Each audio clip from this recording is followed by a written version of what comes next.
नमस्कार दोस्तों, कैसे हैं आप सब। उम्मीद करता हूं आप सब काफ़ी अच्छे होंगे। आज हम 7 ऐसे स्मार्ट तरीकों की बात करेंगे जो आपके होम लोन को जल्दी चुकाने में आपकी मदद कर सकते हैं। क्या आप भी अपने होम लोन को जल्दी चुकाना चाहते हैं और अपना ब्याज बचाना चाहते हैं? आज हम जानेंगे ऐसे 7 स्मार्ट तरीके जिन्हें आप अपनाकर फाइनेंशियल आज़ादी पा सकते हैं और अपने होम लोन को जल्दी चुकाकर अपने ब्याज को कम करा सकते हैं। आप जितना जल्दी होम लोन को चुका देंगे उतना ही आपको ब्याज कम देना होगा।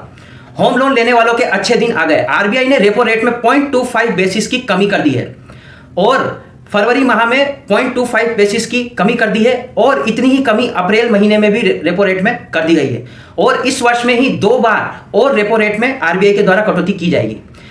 यदि आप भी अपने लोन को जल्दी चुकाना चाहते हैं तो उतना ही कम ब्याज आपको देना होगा। टैक्स रिजीम में भी होम लोन पर ब्याज और मूलधन में छूट के लाभ को कम कर दिया गया है।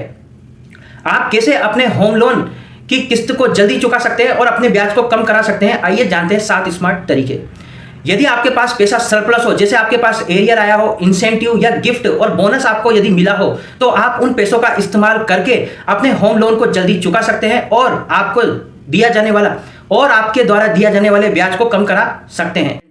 यदि 40 लाख रुपए का लोन है, 20 साल आपके बचे हुए हैं और 8% आपकी ब्याज दर है और यदि 1 लाख रुपए भी आप उस लोन में जमा करा देते हैं तो आपके टोटल 3,72,000 रुपए बचेंगे और आपका लोन 14 महीने पहले ही पूरा हो जाएगा। यदि आप हर वर्ष एक निश्चित राशि थोड़ी थोड़ी भुगतान करके, इससे आप अपनी ईएमआई को न बढ़ाकर और होम लोन में थोड़ा थोड़ा अमाउंट जमा कराकर भी अपने लोन को कम करा सकते हैं और कम ब्याज चुका सकते हैं।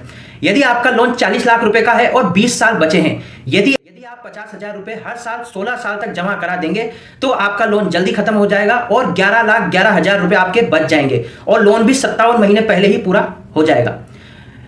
ज्यादातर लोगों की सैलरी बढ़ती है। यदि आप भी अपने होम लोन की ईएमआई बढ़ा सकते हैं तो आपको बढ़ी हुई सैलरी को इस्तेमाल करके आपकी ईएमआई में वृद्धि कर देनी है। आपकी ईएमआई में 722 रुपए की वृद्धि होगी। यदि आपका लोन 40 लाख रुपए का है, 20 साल बचे हैं और 8% ब्याज दर पर है तो आपको ईएमआई में 722 रुपए की बढ़ोतरी करनी होगी। आपके 2,37,000 रुपए बचेंगे और लोन भी आपका 12 महीने पहले ही पूरा हो जाएगा। आपको इस बात का ध्यान रखना है कि आपके द्वारा बढ़ाई हुई ईएमआई की किस्त को आप भविष्य में भी चुका पाए। न हो कि आपने ईएमआई की किस्त बढ़ा ली और आप उसे भविष्य में पेमेंट नहीं कर पाए। जब भी आप मकान खरीदते हैं और होम लोन लेते हैं तो सबसे पहले आपको डाउन पेमेंट के रूप में ज्यादा रकम चुकानी चाहिए ताकि लोन का अमाउंट कम हो जाएगा और आपको कम ब्याज देना होगा। यदि वर्तमान ऋणदाता आपसे ऊंची ब्याज दरों पर आपसे ब्याज वसूल रहा है तो आपको बैलेंस ट्रांसफर का सहारा लेना चाहिए। आपको यह देखना है कि कौन सी कंपनी या बैंक एनबीएफसी आपको कम ब्याज दरों पर ऋण दे रही है, वहां पर आपको अपना लोन हस्तांतरित करवा लेना चाहिए। यदि आपको यह संभावना है कि भविष्य में ब्याज दरें कम हो जाएगी तो आपको फ्लोटिंग रेट का चुनाव करना चाहिए। फ्लोटिंग रेट वह ब्याज दर होती है जो रेपो रेट के उतार चढ़ाव से बदलती रहती है। यदि रेपो रेट ज्यादा होगी तो ब्याज दरें बढ़ जाएगी, यदि रेपो रेट में कमी होगी, कटौती होगी तो ब्याज दरें कम हो जाएगी। आपको हमेशा लोन की अवधि को छोटा चुनना चाहिए। कम समय के लिए आपको लोन लेना चाहिए तो आपको ब्याज भी कम देना होगा और आपका लोन जल्दी चुक जाएगा।